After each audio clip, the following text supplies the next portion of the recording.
All right, this is the Crimson Corner podcast, and we're back here in the studio for another episode.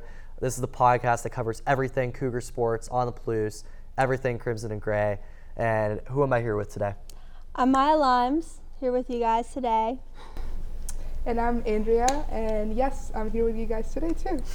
I'm glad you guys are here in the studio with me. Thanks for coming in. Of course. Today we're going to talk a little bit about the football team just to get started. Yeah. Obviously, big win over Toledo this weekend, 28-7. You guys were on the field at the game. How was that experience for you guys? It was really amazing just seeing just them play up close. It was definitely different seeing how the players were playing this game compared to their past games. But other than that, they did a pretty good job this game. Yeah, I think it was really exciting to be on the field. It was really cold. The weather, That's for sure. Yes, Tell me about it. Cold. Yeah, and it started raining at some point. So, but other than that, I think I had fun, and I think they look way better as a team, and so I think that was great to see. Yeah, that's good. Kind of compared to the first few games of the season, you know, it kind of started off slow, right? We got the win against Idaho. I'm assuming that was your guys' first football game at WSU? Yeah.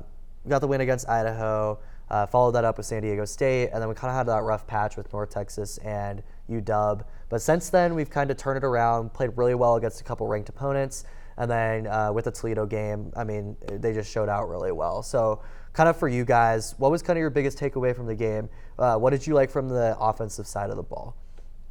I think in the beginning of the game, they weren't really they didn't pick it up for themselves yet. You know, they were still trying to understand how Toledo was playing. And I definitely do think in the second quarter, they started getting the hang of it. They were starting to be consistent on their offense. I think with their defense, they were doing pretty good and throughout the whole game actually. But yeah. I think definitely the QB, he looked more comfortable, and he looked like he had better connection with the receivers, and the receivers were running better and cleaner routes, which it was good to see. And I think that's what made them win the game, and I think that's an improvement compared to the last games. Right. No, I totally agree.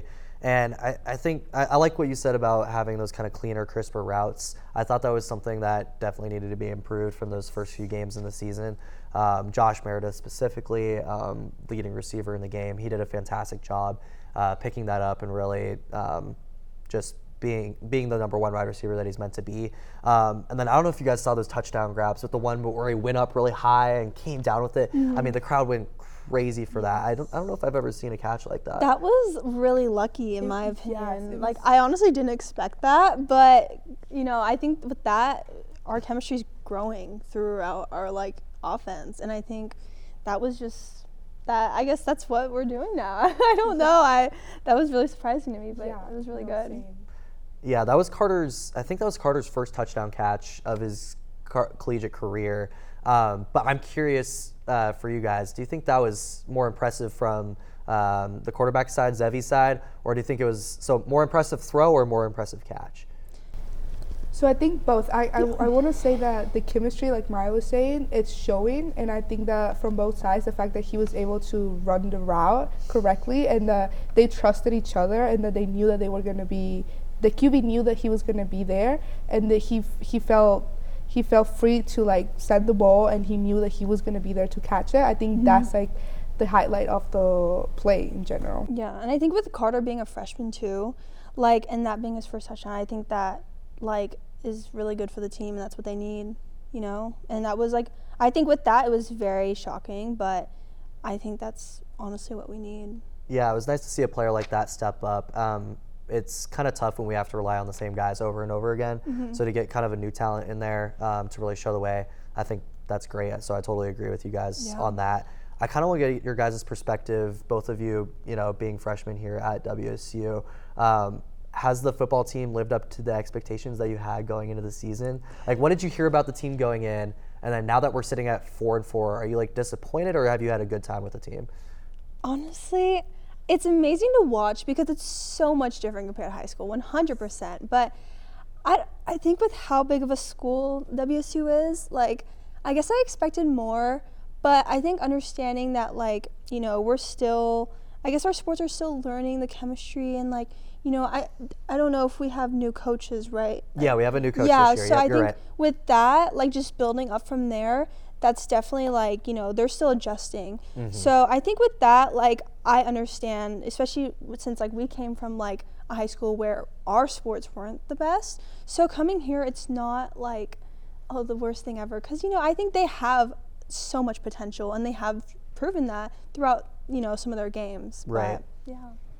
I think it's definitely like very exciting to come from like high school games to come to college games. Yeah. Like the energy, just like the school spirit, it's like completely different. So I definitely think that was something that I really liked about the football games, our football games. And I think that seeing so much talent on the field and like that's just so incredible too, because I mean at the end of the day we're a D1 school, so we have a lot of talent. So I think that's something that I really liked watching.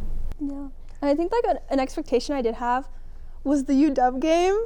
I was like, I kind of expected better. I think with like I don't know, the score, I didn't really expect that. So I think that was definitely different. I almost feel like they gave up at some point, and I did not like that, you know, because it's such a big game and everybody was expecting big things from them, and they feel like they kind of gave up by the end of the game. So, you know. Yeah, it was one of the toughest ones we've had to watch. I went to the Apple Cup last year. I mean, you guys know we won, and we had that big play at the end where we pulled through. So it was tough for them to come out here and beat us like that. But, you know, given that it's gonna be back in Seattle next year, I think it's gonna be a prime opportunity for us to take the Apple Cup back, and I think they'll be motivated. And I hope so. Yeah, I hope so too as well. But I agree with you that like sometimes it's important to remember that we've got talent on the field. It's there. It's just a matter of developing it and really getting a sense of what the program's gonna be like. I think our new coach Jimmy Rogers, it's just gonna take a little bit of time. It's his first year, right? And he was playing at a lower level before, so we just got to give him time, let it settle in. And after last year, I had high expectations, right? We went 8-4. We had a guy who this year was preseason looking like a Heisman candidate, looking like going to be one of the best guys in the country, and John Mateer. So for me, 4-4 seems really disappointing when at this point in the season last year, I think we were 6-2, something like that. So we're definitely better. But, you know, it is what it is. We fight and hope. We got to hope for the best going forward. 100%.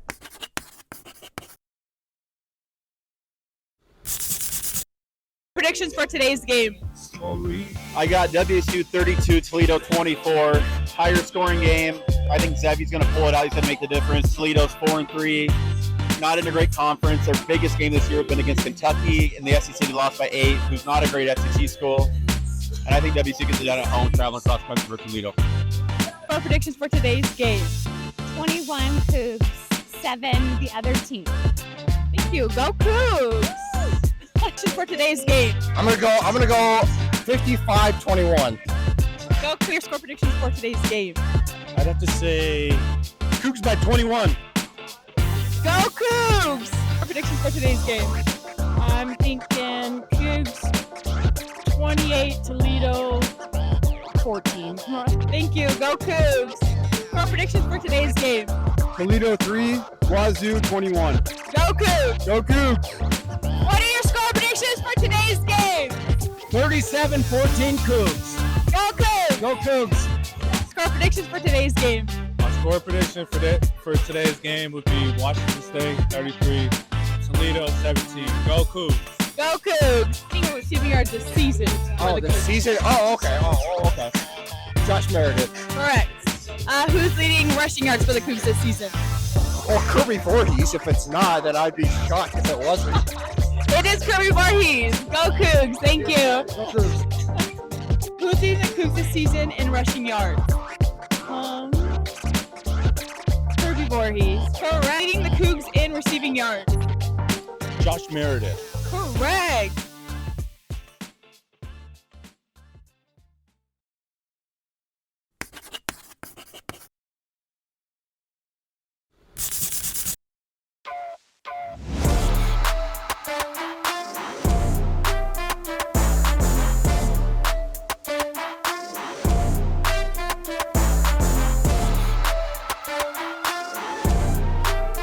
Hey Cougs, I'm Maya Limes here with the Crimson Corner.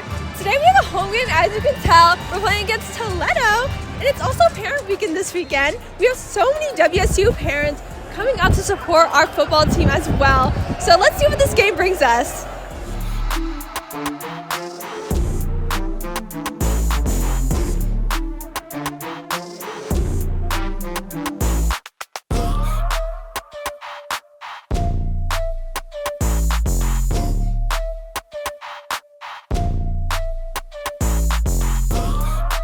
So during the first quarter, neither teams did score, but we did have 4-0 and 21 scoring just in the second quarter, and in the last minute, Toledo, number 2, scored their first touchdown.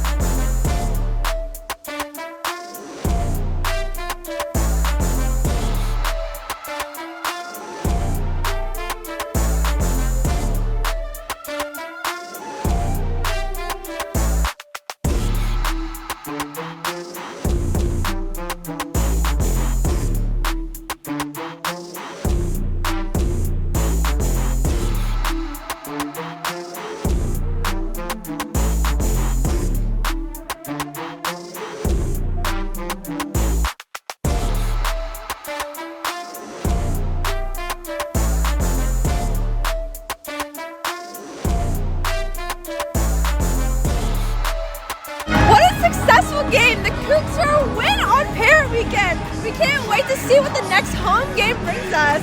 Thank you, Cougs. Crimson out.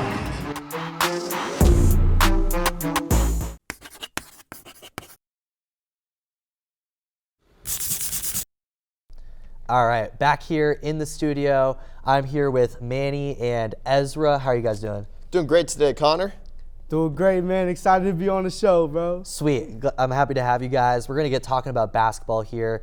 So starting with that men's exhibition game, great win over New Mexico, a team that made it into the NCAA tournament last year. I sent you out there. How was it at the game, man? Dude, it was a great time, bro. It was a great game, man. Man, the Lobos were good competition, man. They were playing fast. But our guys came out and, you know what I'm saying, did their best, did what they could, bro, and beat them, man. It was great. Yeah, good stuff, man. Good stuff. What did you see from the game? Yeah, no, I totally agree. I liked a lot of what we saw out of the Cougars last Saturday, and I guess one play that sort of reached out or that got out to me was Andy Okafor. You know, he was here. He was one of the holdovers from last year. He played a lot last year to fill in some of the injuries that we had on the team last year, and he didn't press the game. And again, he had 9 points, 2 blocks, but he had 14 rebounds. That's, again, if we can keep that up going to the regular season, that'll be huge for us. It's a sort of a weapon for us. Yeah, for sure. I totally agree. I think that's like the biggest takeaway from the exhibition game. I mean, even just pouring over the stats, I mean, it was like, it's good to see him really step into a bigger role this season.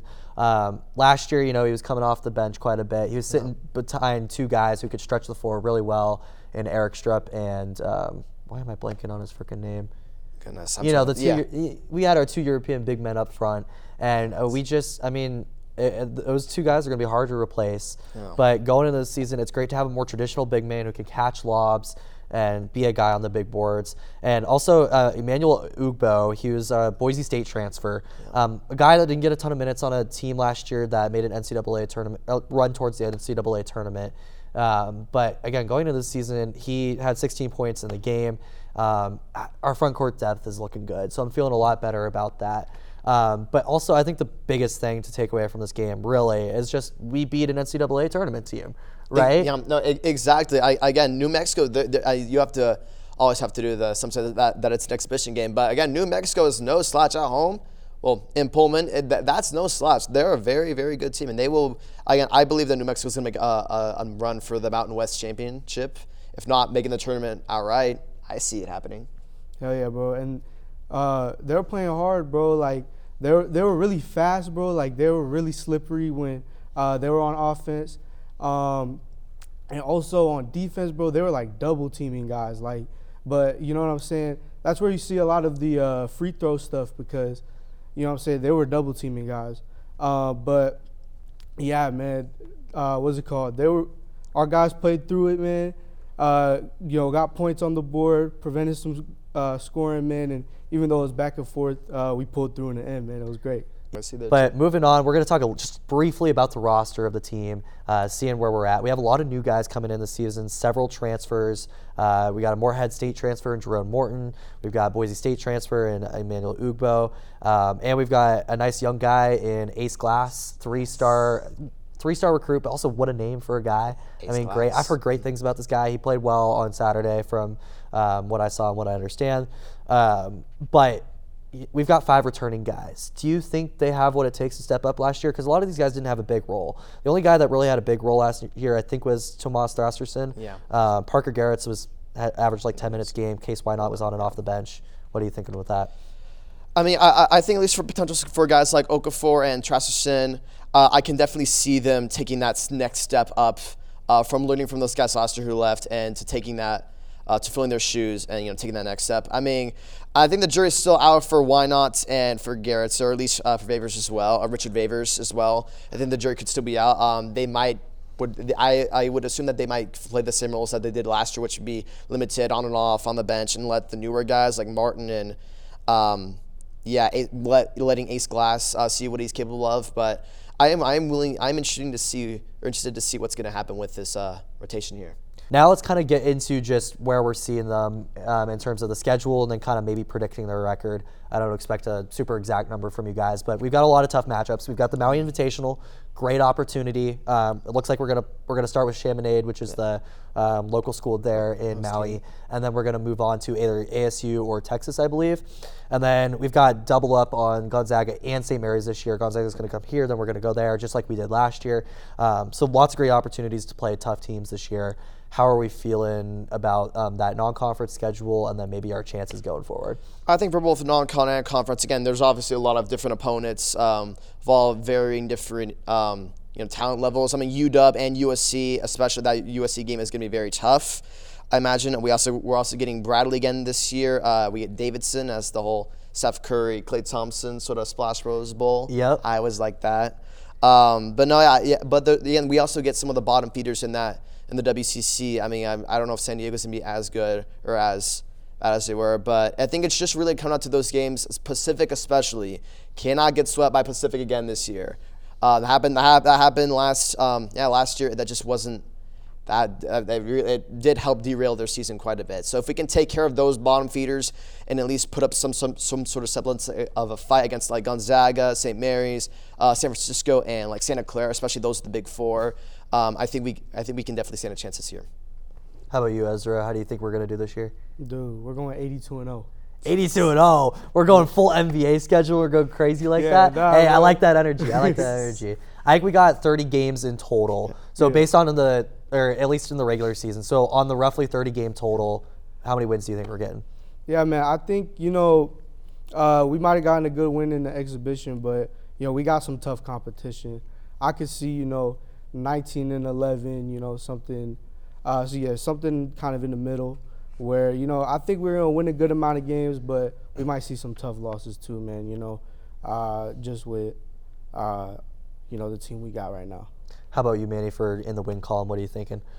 I mean, I'm generally thinking, with this non-conference schedule and the in-conference play, I'm thinking somewhere around maybe 18 to 20 wins around that. I think they could very well see some postseason play, probably not in the NCAA tournament, but maybe as a NIT or the CBIT or what other tournaments they have there. I very well could see them going there this year, but I think it'll be around the same, more or less, as it was last year. Yeah, I can agree with that. As long as we do good in the first 6 or 7 games or so, I think that's where we need to be the most important, right? I mean, those are the big games, right? I mean, okay, guys, you got there with me here. I had to. No, but anyway, I liked your prediction, 19-11. That's what I wrote down on my sheet. That's where I feel confident. It's about where we were last year. Again, we had a lot more talented of a team last year, but just given the fact that we had a lot of injuries last year, I think that's what really derailed it. Yeah. And so I think 19-11 is not unrealistic to get to. I believe we're going to drop both Gonzaga games, at least one of the St. Mary's games, and I don't think we're going crazy far in the Maui Invitational, but there are a lot of opportunities, especially at the bottom of the conference, to pick up wins. So I'm feeling good about that. But next, we're going to get into some women's basketball. What are you guys thinking about the women's basketball team? We went crazy in that exhibition game. I believe we scored 90 points, and we won by about 45 or so. Like, how about that? Yeah, against Eastern Oregon, that was definitely just a total beatdown from the ladies, honestly. I think the women's basketball team, I think, is projected. I would say I'm a lot more high on them, I think, than the men's team. I think they're currently projected to go third in the WCC preseason poll, only behind Oregon State, who won the tournament last year, and Gonzaga, another very solid team too. So I'm very high on this team this year. I think they could very well make a run at least to those top 3 or 2 spots. And again, all it takes is to win one or 2 games, and you're in the tournament. So we'll see what happens there. But I'm high on them this year. And what about you, Ezra? Just based on that first game score against Eastern Oregon, how are you feeling? Dude, I'm loving how much points we're putting on the board, and also just what we're doing defensively, man. Like all the blocks, all the steals, I love it, man. You know what I'm saying? Making it hard for teams to score is like always what you want to see. So yeah, man. I think we're gonna do good. I think 22 wins, something like that, is very possible. Just knowing that maybe Eastern Oregon isn't the toughest competition, we're gonna probably see a lot more tougher competition. We can't win them all. And yeah, I think this women's team is gonna go pretty far, man. Yeah, just kind of going to the roster real quick. What's kind of one player that each of you think will do good or kind of stand out to you guys for the women's team this season? I think in the Eastern Oregon game, I did see a bit of Alex Caldwell. I mean, that was our second leading returning scorer, and actually got 19 points along with 5 blocks during that Eastern Oregon game. I liked what I saw there, and I think if she's able to keep that up, that type of performance up against tougher competition, I think we could see someone really blossoming here. I'm going to go with kind of an obvious pick here. I think there's a lot of players that do need to step up this season. We don't have a ton of returning players. We kind of were gutted in the transfer portal this season. But I'm going to go for Eleanor Avila. I mean, she's the only Coug between the 2 basketball teams to be picked for the WCC all preseason team team, sorry. And this is a crazy stat. This surprised me, but she's the leading returning scorer in the entire conference, in the WCC. And she was averaging a respectable 13 points. But again, like that's not like crazy high. Like you expect the people averaging 18, 20, 22, right, to be the people that you're missing out on. But yeah, just with Tara Wallach gone, Yvonne Ejim gone from Gonzaga, she was their all-time leading scorer. The conference just kind of got depleted. And so now she's going to take a big step forward. She's going to have a big opportunity. I think she's going to step in for Estera Tuhina really well, who's over at Oregon now. So I'm liking her chances of being a team leader. She's going to have to get more efficient. She was only shooting 45% from the field last year. Not fantastic. But, I mean, for a guard, she's one of the best hard drivers to the lane. She's a 3-level scorer at heart. And just for all the Italians out there, I hope she does good. Got to do the Dom Canzone type stuff. So, yeah, I hope she does good. But, yeah, in terms of just kind of a quick schedule prediction, where were you at? How many wins were you kind of at? 22. 22 wins. What do you think, Manny? I'm thinking somewhere around probably 20, 21 wins or so. I think around that ballpark. Gotcha. For me personally, I'm kind of aiming around that 20-win mark as well.